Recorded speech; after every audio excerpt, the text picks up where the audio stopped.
네, 미국 시장의 흐름 속에서 국내 시장이나 투자 전략을 알아보겠습니다. 연결고리 오늘은 유한타증권 송태현 과장 자리하셨습니다. 어서 오세요, 과장님. 네, 안녕하세요. 네. 자, 과장님과 볼 첫 번째 주제 체크를 해보겠습니다. 공개해 주시죠. 네, 이거 오늘 하루 종일 얘기 나올 것 같아요. 화이자에서 코로나 치료제인데 이걸 먹는 치료제를 공개를 했습니다. 자세한 내용 전해주시죠. 네, 말씀을 하신 것처럼 사실 첫 번째는 아니에요. 머크가 뭐 그렇죠. 관련돼서 경구용 치료제를 이미 발표를 했던 부분이 있었었는데 네. 이번에 화이자가 또 한 번 경구용 치료제에 대해서 이제 발표를 하게 되고 놀랍게도 그 효능 자체는 네. 머크가 개발을 했던 것보다 훨씬 더 좋은 이러한 이제 이 임상 결과 내용을 발표를 하게 되면서 관련돼서 상당히 많은 파장을 일으켰던 부분이 있었던 것 같습니다. 그렇군요. 예. 예, 지난주 금요일 날 보게 되면은 관련돼서 일단 화이자가 10% 정도 상승이 나오게 되고요. 당연하고요, 이거. 네. 반대로 머크 같은 경우 같은 치료제임에도 불구하고 네.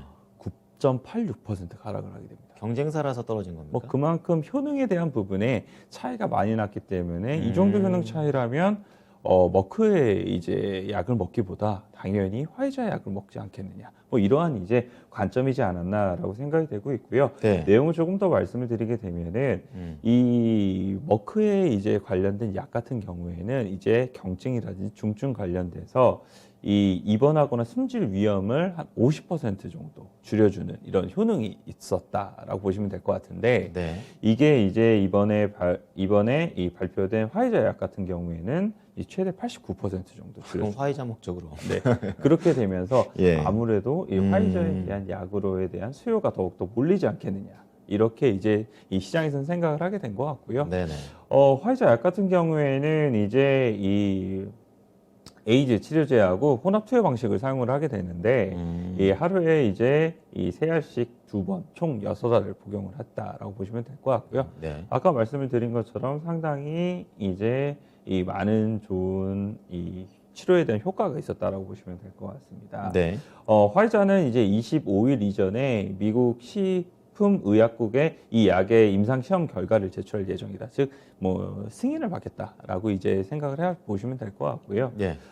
전 FDA 국장 같은 경우에는 바이든 행정부가 뭐 백신 접종 의무화 등 뭐 이런 조치를 통해서 팬데믹을 끝낼 수 있다라고 다시 한 번 더 긍정적으로 이제 코멘트를 하게 됩니다. 아, 좋네요. 뭐 그렇게 하다 보니까 아무래도 이제 이 관련된 종목들의 희비가 엇갈릴 수밖에 없었었는데 네. 이 백신 관련된 업체들의 주가는 요즘 끝물을 하락이 나오고 있는 부분이 있습니다. 그렇군요.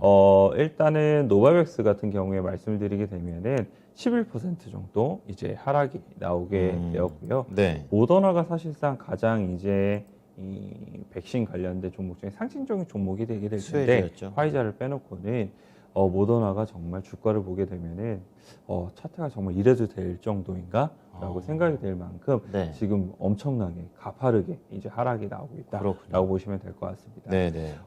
특히 이제 월가에서도 이 모더나 관련돼서 투자 심리를 더욱더 악화시킬 만한 뭐 이런 레포트가 많이 나오고 있는데요. 2021년 매출 가이던스를 하향하고 2022년도에는 상향 조정을 하기는 했지만 네. 이런 부분 자체가 상당히 이 2022년도에 모더나에 대한 주가가 긍정적인 것을 의미하는 것은 아니다라고 그렇죠. 이야기를 하게 되고요. 그렇군요. 목표 주가를 375불에서 325불로 하향 조정을 하게 되는 이러한 이제 흐름이 나왔다라고 보시면 될 것 같습니다. 네. 그리고 이제 이러한 팬데믹 상황 속에서 긍정적인 이제 수혜를 받을 것으로 예상이 되어 왔었던 넷플릭스 같은 경우에도 네네. 금요 시장에서 한 3% 정도 하락을 하게 되고요. 그리고 펠로톤 같은 경우에는 이제 사실 실적도 안 좋게 나오기도 했었지만 이러한 이제 투자 심리에 대한 위축이 나오게 되면서 한 35% 정도 이제 하락이 나왔다라고 보시면 될 것 같습니다. 이제 나가서 운동한다 이거죠. 뭐 아무래도 예. 이제 이런 집안에 있었던 것보다는 그쵸. 이제 더욱더 사람을 많이 만나게 될 거고 그리고 코로나에 관련돼서 이제 함께 뭐 살아가게 되는 이런 부분이 더 많아질 것이다라고 보게 되는 것 같고요. 네. 반대로 이제 이 수혜주들로 볼 수가 있는 게 항공 관련된 종목들이 상당히 강한 흐름이 나왔습니다. 그렇군요. 먼저 글로벌 제트 ETF 같은 경우에는 이 항공 ETF인데 6.4% 정도 야. 이제 상승이 나오게 되고요. 그러네요. 이제 델타 에어라인 같은 경우에도 한 8% 정도 이제 상승이 나왔고, 종목이 더 셌죠. 예, 유나이티드 에어라인도 한 7% 정도 상승이 나오게 됩니다. 그리고 이제 이 크루즈 관련된 이 업체들 같은 경우에도 한 8에서 한 9% 정도 이제 강했네요. 상승이 나오게 되고요. 네. 이제 실적 발표를 공교롭게 하게 되면서 실적도 음. 상당히 잘 나오기는 했습니다만, 네. 에어비앤비라든지 아니면은 익스피디아 그룹 같은 경우에 13%에서 한 15% 정도까지 이제 더욱더 호재가 발생한 상황 속에서 이러한 이제 좋은 이 투자 심리도 완화가 되게 되면서 좋은 흐름이 나왔다, 이렇게 보시면 될 것 같습니다. 네. 그럼 전체적으로 이 화이자가 알약, 그러니까 효과가 좋은 이런 먹는 약을 개발함으로써 코로나 피해주와 코로나 수혜주의 그런 분위기가 전반적으로 다 바뀌어버린 이런 상황일 텐데, 그렇다면 국내에서는 수혜주, 그러니까 피해주들을 주로 봐야 될까요? 어떻게 보십니까? 일단 피해주들은 조심을 하셔야죠. 아무래도 머크 때도 보게 되면은 네, 네. 관련돼서 백신 관련된 업체들에 대한 주가가 상당히 안 좋았었잖아요. 그런 부분에 있어서는 SK 바이오사이언스가 요즘 상당히 좋아지는 그림이 나왔었는데 네. 다시 한 번 더 눌릴 수 있지 않을까라고 그러게요. 생각을 해볼 수 네. 있는 것 같고요. 네네. 물론 SK 바이오사이언스의 실적이라든지 이런 부분을 생각을 해보게 되었을 때에는 담아가야 될 업체는 맞기는 하겠지만 투자 심리가 뭐 위축에 대한 부분은 생각보다 클 수가 있을 테니까 일단은 보수적으로 좀 보고 있자라고 말씀을 좀 드리고 싶고요. 네. 반대로 이제 이 수혜주들 같은 경우에는 역시나 좋은 부분이 있을 수 있을 것 같아요. 먼저 항공주들 같은 경우에 워낙 요 근래 많이 눌려 있었잖아요. 그랬죠. 그런 부분에 있어서 일부 반등이 나올 가능성이 있다라고 보시면 될 것 같고요. 뭐 대한항공이라든지 아시아나항공이 역시나 실적에 대한 부분이 LCC 업체들보다 훨씬 더 좋을 수 있는 부분이 있을 테니까 네. 관심 있게 좀 보셨으면 좋을 것 같고요. 다만 이제 이 항공주들은 유가가 상승하는 것에 있어서는 피해주기 때문에 상승 강도는 조금 약할 수 있다. 이 정도로서 좀 보시면 될 것 같고요. 내부적으로 호황제가 있네요. 네, 그리고 이 여행 관련된 주 중에 가장 이제 강하게 움직이는 종목이 노랑풍선이었던 그랬죠. 것 같아요. 네. 예, 그래서 노랑풍선도 오늘 역시 이런 관련된 뉴스가 나옴에 따라서 움직일 수 있는 부분이 상당히 많다라고 보시면 될 것 같고요.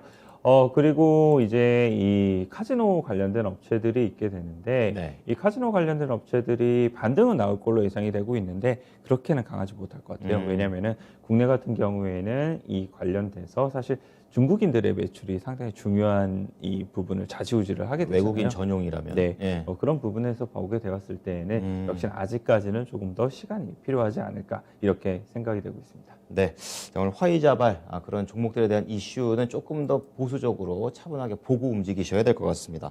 자, 두 번째 연결고리 보겠습니다. 공개해 주시죠. 네, 이것도 지금 화이자에 가려져서 그렇지 굉장히 중요한 거거든요. 미국 인프라 법안이 가결됐다. 이 내용입니다. 네, 예.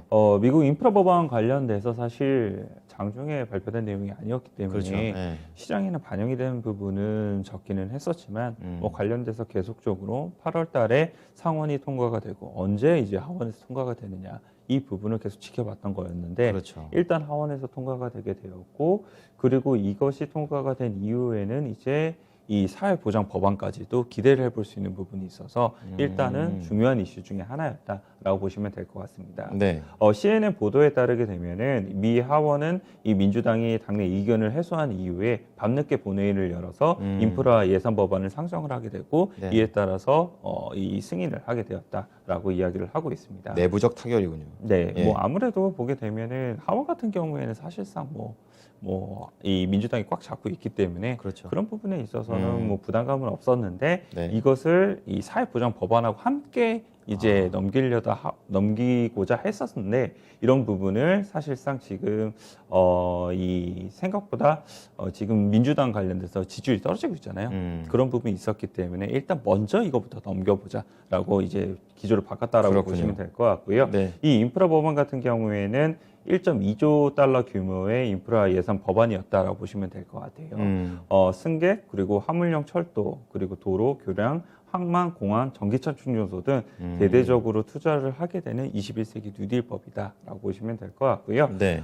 바이든 대통령 같은 경우에는 이 법안이 통과가 된 이후에 이 기념비적인 발걸음을 내딛었다라고 있다라고 자평을 하게 됩니다. 그렇군요. 네, 네. 뭐 일자리를 수백만 개 만들고 기후 위기를 기회로 전환하며 21세기의 경쟁에서 이길 수 있는 길로 이끌게 될 것이다라고 이야기를 하게 되고요. 그 이후에 이제 사회보장 법안 관련돼서도 네. 뭐 조속한 이 처리를 부탁한다라고 이야기를 했던 부분이 있었습니다. 네, 뭐 하원에서 민주당이 꽉 잡기 때문에 내부적으로 입만 잘 맞추면 되는 그런 상황이었는데 이 부분이 좀 해결이 된 것으로 보입니다.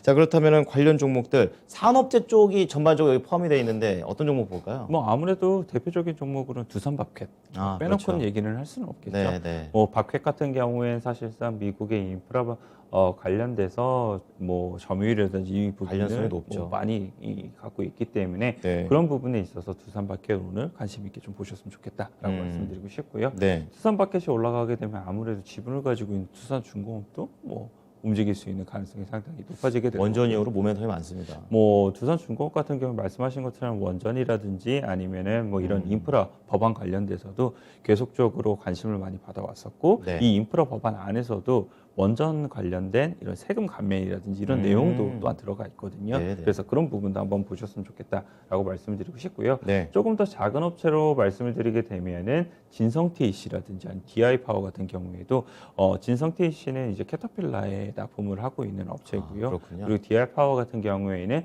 직접적으로 이러한 이제 기계 장비 기계 장비를 공급을 하고 있는 업체거든요. 네. 그래서 관심 있게 한번 보셨으면 좋을 것 같고요.